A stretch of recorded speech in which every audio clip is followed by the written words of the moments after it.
Hi you guys, welcome back to another video. It is Shamyra, and in this video I'm going to be sharing with you guys how to get started in medical coding.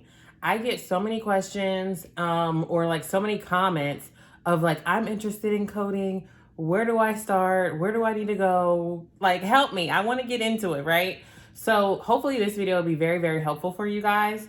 So when it comes to medical coding, I have a bunch of notes here on my laptop here, so that's why I'm looking over here, so that way I don't get off track. First things first, make sure this is something that you really, really, really want to get into. Like, you have a passion for coding, because this is not going to be a short or easy ride getting into coding. And once you're in it, it's not going to be consistent. Things change in the coding field. I know we have more changes coming up for 2023. We just had a big, well, not really big, but it seems big for 2021 E&M changes. Coding is constantly changing, so you have to be somebody that is okay with change. Don't get into this and you're just like, no, I just want to get into this and hopefully everything stays the same. I don't like change. I don't want to have to go from one way of coding to now this is a new way of coding. I've never been, or I never have coded ICD-9. I joined or became a coder right at the start of ICD-10.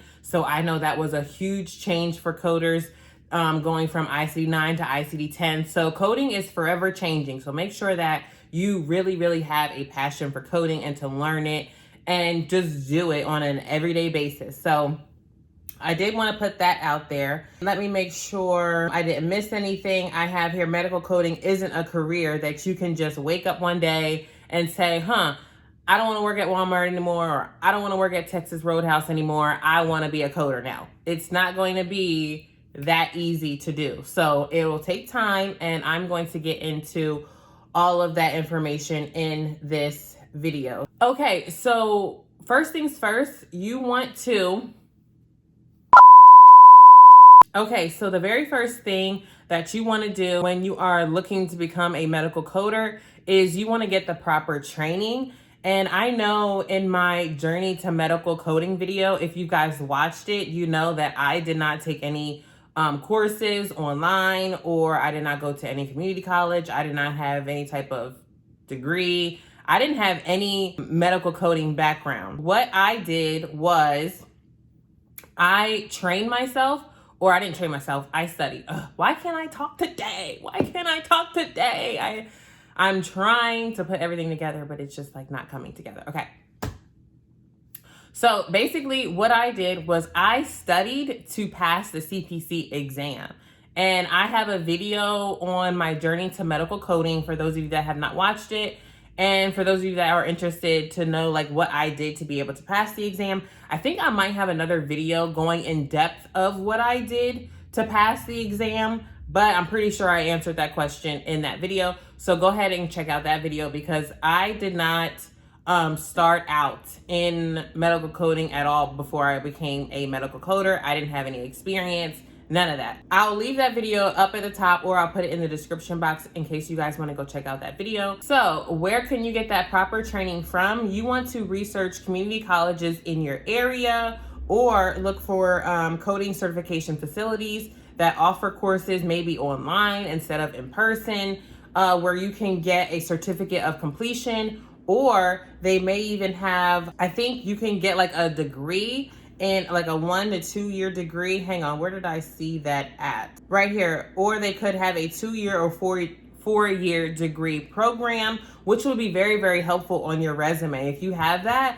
that is going to give you a better chance of getting the position versus somebody that has no experience at all. So after you're done taking your coding courses or your training, you want to obviously prepare for the exam. Now, if you are in a course, they should be preparing you for the exam. And I know the AAPC, that's who I got all my certifications from, they have the option to bundle in your online training, your practice exams, and your actual exam at the very end. They have an option for you to bundle all that into one fee, in case you want to just do everything through the AAPC. Now, if you're going through like a coding course, or like, let me think of like a community college. I don't know if they will bundle in the exam in that. I think they should bundle that in there, but I can't say that they will.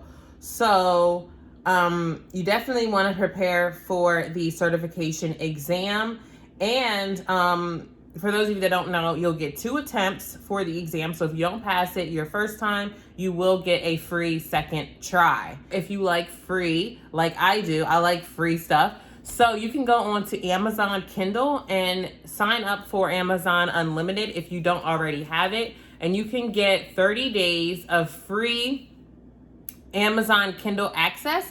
And I have a video on how to get those free practice exams. And I'm telling you, there's like hundreds of CPC practice questions that are similar to the exam questions that you are going to have. So after we take the exam and we pass, yay, we passed the exam, I'm going to have 2 different scenarios for people that have passed the exam and they have experience, and then people that pass the exam and they have no experience, which is me. If you've passed and you have experience, you already took a coding course or you went to a 2 or 4 year degree program, you are good. You should be able to find a job like that.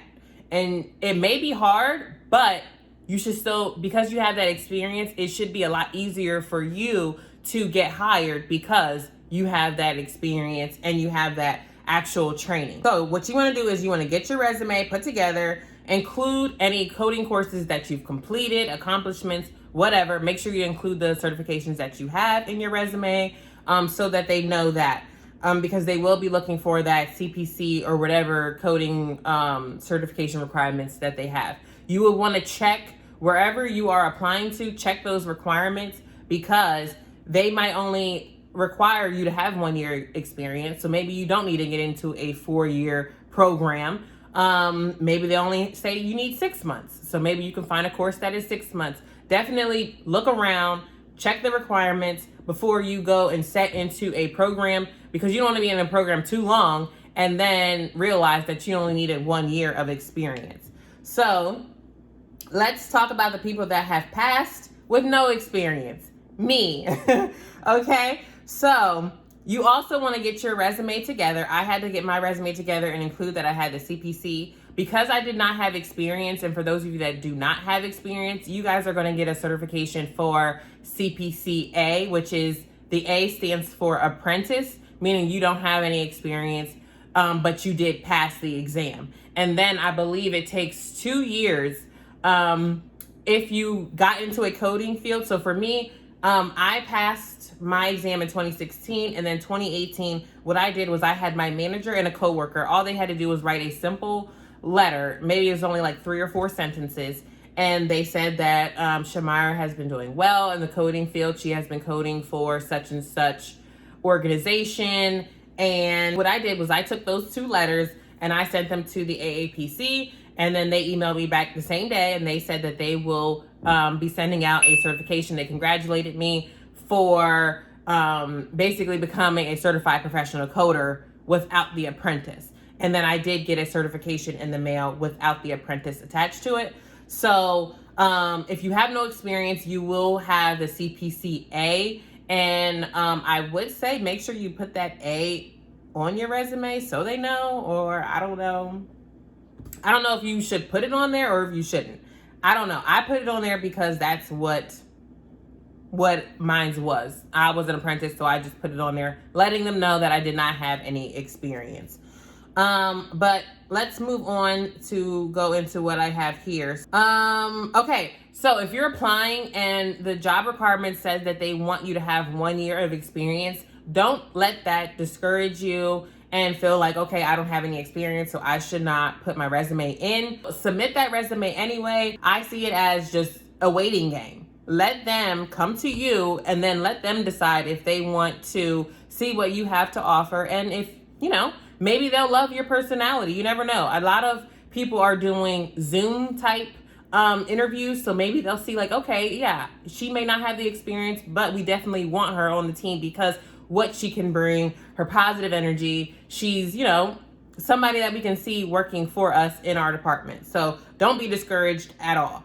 And my next thing that I have to say is sometimes it can be hard trying to get into healthcare organizations from the outside because they rather hire internal employees before they go seeking outside into the public. If you're not working for a healthcare organization already and you've tried to submit your resume to them for coding and it's just not working out, well, look for other positions for that healthcare organization. For me, I started out in food service and I really did not know where I was going to go.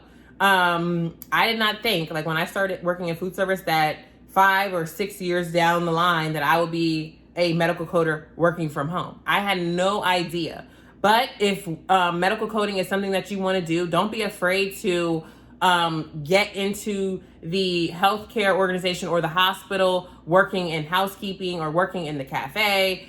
Just get yourself in the door, because that can be the hardest part, just trying to get in. So if it's not working at one door and it's not opening, try a different one and get in that way. And then once you're in, network with people, let them know what you're trying to do. I wouldn't say like right away start telling people what you want to do or where you're headed, but use this as like, okay, I'm in, now I know where I'm headed, now I know what I need to do. Like for my employer, you have to be in a position for 6 months before you can move to another one. So I could use that 6 months as my time to train myself, study, do courses online, whatever. Sometimes healthcare organizations will even pay for you to go to school for things like that because they want to help their employees excel in their careers. Also, look for medical coding internships, look for volunteering. If you have time to volunteer, I know sometimes you're not getting paid to volunteer, but see if you can volunteer after school, at an office, something.